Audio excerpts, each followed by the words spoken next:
नमस्कार विद्यार्थी मित्रांनो, आपल्या या ऑनलाईन क्लासेसमध्ये सर्वांचं स्वागत। आज आपण सर्व स्पर्धा परीक्षेच्या दृष्टीनं अत्यंत महत्त्वपूर्ण असणारा घटक अभ्यासणार आहोत। त्या घटकाचं नाव आहे भाषा ज्ञान। हा घटक बुद्धिमत्तेमध्ये समाविष्ट होतो। या घटकामध्ये आपल्याला समानार्थी शब्द, विरुद्धार्थी शब्द, भाषेचे व्याकरण, त्याचबरोबर अलंकारिक शब्द, शब्दसमूहाबद्दल एक शब्द, या सगळ्या शब्दांचा आपला अभ्यास असणं गरजेचं आहे। चला तर मग एकदम सोप्या पद्धती ट्रिक्सनुसार आपण हा घटक अभ्यासणार आहोत। हा जर व्हिडिओ तुम्ही शेवटपर्यंत जर पाहिला तर भाषा ज्ञानवरील बुद्धिमत्तेतील प्रश्न तुमचे कधीच चुकणार नाहीत। त्या अगोदर तुम्हाला सर्वांना विनंती आहे की जर आपल्या चॅनलला सबस्क्राईब केलं नसेल तर सबस्क्राईब करा, म्हणजे नवनवीन अपडेट व्हिडिओ तुम्हाला सर्वात अगोदर पाहता येतील। चला तर मग विद्यार्थी मित्रांनो, आपल्या या घटकाला सुरुवात करू। बघा, उदाहरण आहे विद्यार्थी मित्रांनो, दंड, पंख, चंचल, वंदन, बंब, कंठ, रंग, नंदन, षंढ या शब्दामध्ये कोणत्या अनुनासिकांचे सर्वाधिक शब्द आलेले आहेत? बघा, अनुनासिक म्हणजे काय की ज्यांचा उच्चार हा नाकामधून होतो किंवा अनुस्वाराच्या ऐवजी आपण ज्यांचा वापर करतो त्याला आपण अनुनासिक असे म्हणतो। नाकातून ज्यांचा उच्चार होतो त्यांना आपण अनुनासिक म्हणतो, किंवा ज्यावेळेस आपल्याला त्याचा उच्चार करत असताना जिभेचा इतर अवयवाशी स्पर्श न होता ज्यावेळेस तो ध्वनी बाहेर पडतो त्याला अनुनासिक असे म्हणतात। बघा, मराठीमध्ये 5 अनुनासिक आहेत विद्यार्थी मित्रांनो। याच्यामध्ये पर्यायामध्ये 4 दिलेले आहेत, न, न, न, म आणि वाङ्मयाचं न। हे 5 काय आहेत? अनुनासिक आहेत मराठीमध्ये। आणि हे या शब्दामध्ये कोणत्या प्रकारचं अनुनासिक, म्हणजे हे न जास्त वेळ आलेला आहे का, हे न जास्त वेळ आलेला आहे का, हे न जास्त आलेलं आहे का, म, हे कोणत्या या पर्यायापैकी अनुनासिक सर्वाधिक आलेला आहे ते आपल्याला पाहायचं आहे। बघा, या ठिकाणी शब्द आहेत दंड। आता हा शब्द कसा तयार झाला आहे? दंड, इथं मोठं न वापरलं आहे, दंड। त्याचबरोबर कंठ, न चा उच्चार होतो या ठिकाणी विद्यार्थी मित्रांनो। षंढ, न चा उच्चार होतो, म्हणजे या ठिकाणी न हे अनुनासिक आहे, हे अनुनासिक आहे। त्याच्यानंतर शब्द आहे चंचल। बघा, या ठिकाणी हा न चा उच्चार या ठिकाणी केलेला आहे, म्हणजे या ठिकाणी ह्या न या अनुनासिकाचा या ठिकाणी उच्चार होतो। या ठिकाणी न हे अनुनासिक आलेला आहे। ओके, अशा प्रकारे हे एकच शब्द आहे चंचल। त्याच्यानंतर बंब, म चा उच्चार होतो, बंब, म। ओके, म्हणजे म सुद्धा काय आहे? अनुनासिक आहे। या शब्दामध्ये म हे काय आलेलं आहे? अनुनासिक आलेला आहे। आणि त्याच्यावर एकच शब्द आहे म चा, बंब याच्यामध्ये। ओके, त्याच्यानंतर इथं पंख, रंग याच्यामध्ये विद्यार्थी मित्रांनो न या अनुनासिकाचा समावेश होतो। ओके, म्हणजे हे न वाङ्मयातलं न याच्यामध्ये या शब्दामध्ये आलेलं आहे, पंख, रंग। ओके, त्याच्यानंतर पुढं आहे शब्द वंदन, न।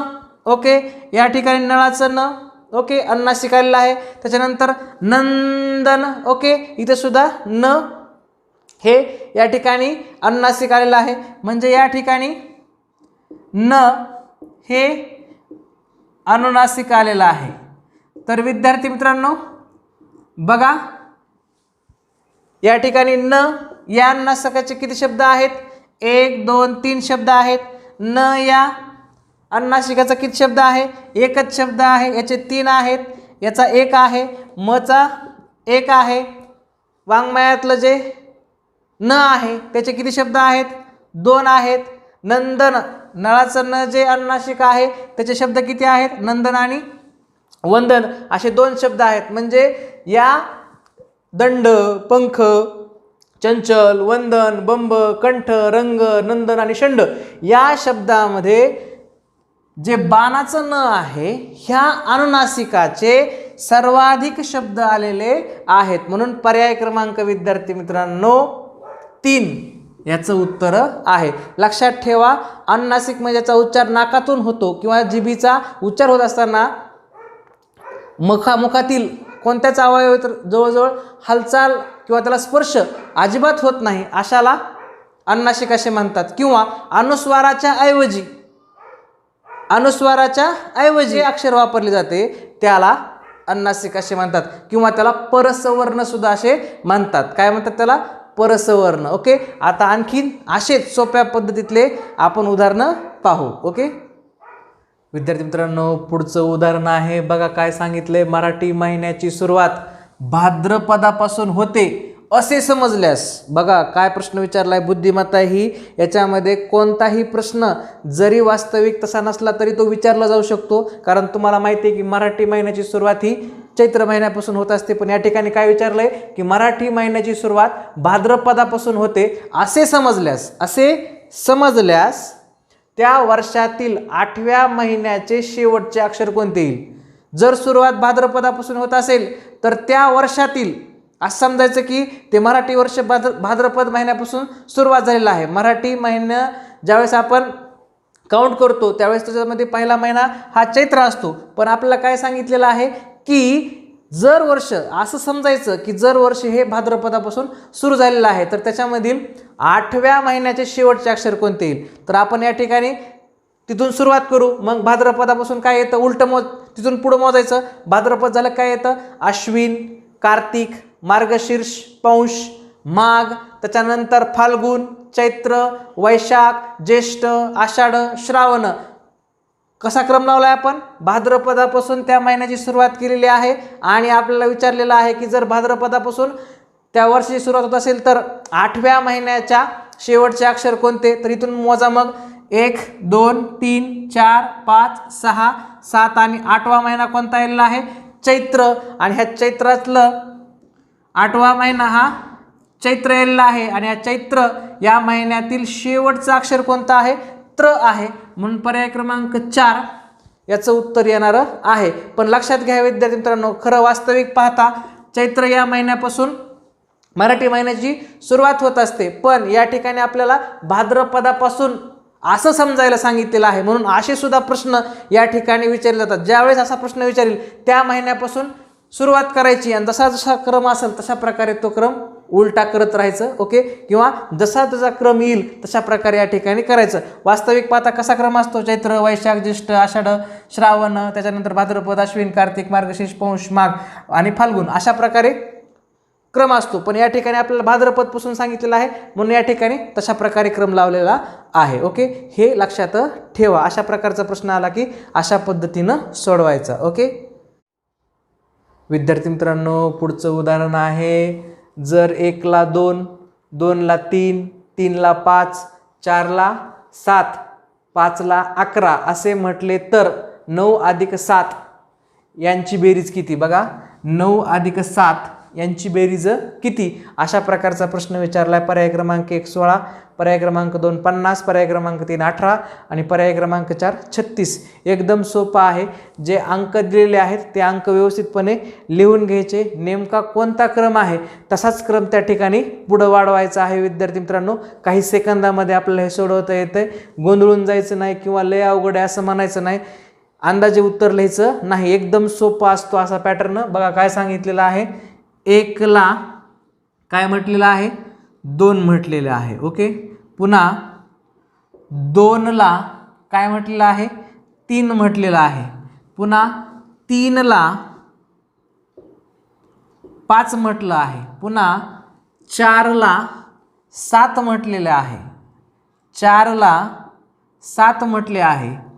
5 ला 11 म्हटलेले आहे. असंच म्हटल्यानंतर 7 आणि 9 यांची बेरीज सांगितलेली आहे. बघा या ठिकाणी याच्यामध्ये कोणता क्रम दिसतोय? बघा 2 3 5 7, या ठिकाणी 11. या ठिकाणी विद्यार्थी मित्रांनो, ह्या जर आपण व्यवस्थित काळजीपूर्वक जर संख्या वाचल्या तर ह्या मूळ संख्या आहेत. क्रमानं येणाऱ्या मूळ संख्यांचा फरक आहे या ठिकाणी विद्यार्थी मित्रांनो. मग या ठिकाणी विद्यार्थी मित्रांनो काय होईल? हे 6, या ठिकाणी 7, हे 8 आणि 9 जिथपर्यंत आपल्याला सांगितलं आहे त्या संख्येपर्यंत आपण मोजलं. आता याच्या पुढच्या क्रमानं संख्या आपण लिहून येणाऱ्या मूळ संख्या 2 3 5 7 11. या ठिकाणी विद्यार्थी मित्रांनो 13, त्याचबरोबर 17, या ठिकाणी 19 आणि 23. ह्या सगळ्या संख्या पुढच्या क्रमाने येणाऱ्या काय आहेत, मूळ संख्या आहेत. मग या ठिकाणी आपल्याला काय सांगितलंय विद्यार्थी मित्रांनो, 9 ला काय आलेलं आहे 23 आणि 7 ला काय आलेलं आहे 17. तर 9 व 7 यांची बेरीज आपल्याला करायची आहे. मग या ठिकाणी 9च्या खाली हा जो क्रम आहे मूळ संख्यांचा, त्याच्या खाली येणारी संख्या कोणती आहे 23 येणार आहे. आणि ह्या क्रमानुसार 7च्या खाली कोणती संख्या येणार आहे 17 येणार आहे विद्यार्थी मित्रांनो. मग या ठिकाणी आपण ह्यांची बेरीज केलेली आहे. मग 9 साठी काय आलंय विद्यार्थी मित्रांनो 23 आलेला आहे आणि 7 साठी काय आलेला आहे तर 17 आलेला आहे. मग यांची आपण बेरीज करू. 23 अधिक 17, 7 आणि 3 10, 10 0 हातचा आला 1, या ठिकाणी 1 आणि 1 2 आणि 2 4.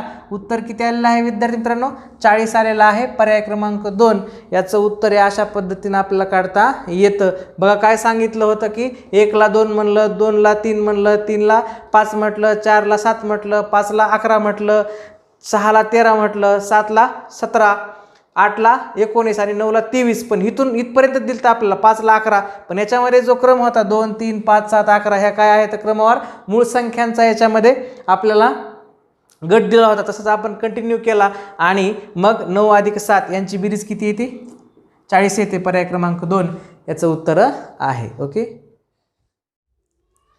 विद्यार्थी मित्रांनो, पुढचं उदाहरण आहे बघा. कंसामध्ये काही अक्षर दिलेले आहेत. भा, था, ड, क, क, कंस बंद, दुसऱ्या कंसामध्ये र, हे, तिसऱ्या कंसामध्ये त, स्व, ग आणि पुढच्या कंसामध्ये ची, नी, म, ता. ओके अशा प्रकारे या ठिकाणी 4 कंस आहेत आणि या 4 कंसामध्ये काही अक्षर दिलेले आहेत.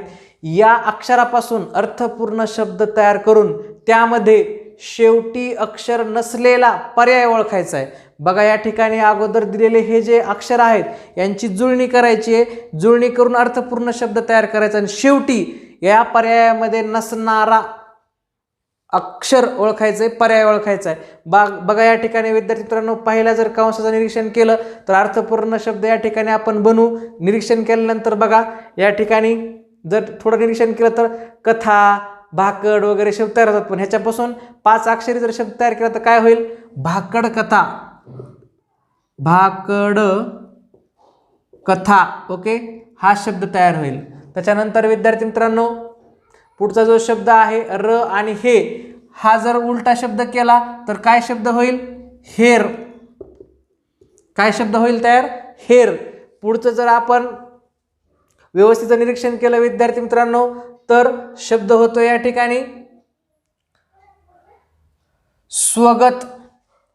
शब्द होईल काय स्वगत. बघा या ठिकाणी स्वगत. ओके अशा प्रकारचा शब्द होईल. पुढं आहे ची, नी, म, ता. जर बघितलं आपण तर शब्द होईल चिंतामणी, चिंतामणी. या ठिकाणी विद्यार्थी मित्रांनो तुम्हाला असं वाटेल की स्वा असेल पण या ठिकाणी आपल्याला दिलेलं आहे स्व. ओके स्व म्हणजे काय आपलं आणि गत या ठिकाणी असं सुद्धा होतं. ओके असा शब्द असेल कदाचित पण या ठिकाणी काना या ठिकाणी नाहीये म्हणजे हा स्वगत या ठिकाणी शब्द होईल. मग आपल्याला काय विचारलंय अर्थपूर्ण शब्द तयार करून शेवटी न येणारा शब्द विचारलाय. बघा आपल्याला शेवटी आता इथं था आहे, था इथं पर्याय येते म्हणजे हा होऊ शकत नाही. र या ठिकाणी आहे हा पर्याय होऊ शकत नाही. त ओके या ठिकाणी आहे. ओके पण ता कुठं आहे का ता. बघा बघा या ठिकाणी काय काय शब्द आलेत. था आलाय शेवटी, पुन्हा र आलाय, पुन्हा त आलाय आणि नी आलाय. पण या ठिकाणी ता हा शब्द कुठंच आलेला नाही म्हणजे पर्याय क्रमांक 2 याचं उत्तर आहे. म्हणजे अशा प्रकारे विद्यार्थी मित्रांनो आपल्याला अक्षर दिलेले असतील याच्यापासून आपल्याला अर्थपूर्ण शब्द तयार करायचे आहेत आणि त्याच्यापासून आपल्याला जो सूचना केलेली असेल म्हणजे या ठिकाणी आपल्याला काय सूचना केली ती की शेवटी न आलेलं अक्षर विचारलं. या ठिकाणी मग शेवटी था आलंय, र आलंय, त आलंय, नी आलंय पण ता आलेलं नाही म्हणून पर्याय क्रमांक 2 असे सुद्धा प्रश्न या ठिकाणी विचारले जातात. ओके पुढे आहे विद्यार्थी मित्रांनो ल, व, प, ज, व्य, स्था, न या अक्षरापासून अर्थपूर्ण शब्द तयार केल्यास मधले अक्षर कोणते येईल? बघा, हे वाचत असतानाच आपल्या लक्षात येतं की हे पाण्याशी संबंधित शब्द आहे आणि वे शब्द आलाय, स्था शब्द आलाय, म्हणजे व्यवस्थापन आहे. पण कसलं व्यवस्थापन आहे? तर या ठिकाणी विद्यार्थी मित्रांनो शब्द होतो जल व्यवस्थापन, म्हणजे पाण्याचं व्यवस्थापन असा शब्द या ठिकाणी होतो, अर्थपूर्ण शब्द होतो. मग अशा अर्थपूर्ण ह्या अक्षरापासून जलव्यवस्थापन हा शब्द तयार होतो. तर शब्द तयार होऊन या ठिकाणी सांगितलंय मधले अक्षर कोणते. आता मधले अक्षर नंतर आपण काउंट करू नेमके अक्षर किती आहेत. 1 2 3 4 5 या ठिकाणी विद्यार्थी मित्रांनो 6 आणि 7 अक्षर आहेत. म्हणजे आपल्याला या ठिकाणी हे 3 सोडावं लागतील आणि इकडून 3 सोडावं लागतील. मधला अक्षर कोणता आलेला आहे विद्यार्थी मित्रांनो? व, म्हणून पर्याय क्रमांक 3 याचं उत्तर आहे. अशा प्रकारे ह्या दोन्ही प्रकारचे प्रश्न या ठिकाणी ह्या भाषा ज्ञानामध्ये अंतर्भूत असतात. त्याच्यामुळं काळजीपूर्वक आपण आपल्या भाषा कौशल्य, आपलं भाषेचं ज्ञान, त्याचबरोबर वाचन हे अशा प्रकारचे प्रश्न सोडवताना उपयोगी पडतं. अशाच प्रकारे एकदम सोप्या पद्धतीतले नवनवीन व्हिडिओ पाहण्यासाठी आपल्या चॅनलला सबस्क्राईब करा, म्हणजे सगळ्यात अगोदर तुम्हाला नवनवीन अपडेटेड व्हिडिओ पाहता येतील. तर कीप वॉचिंग.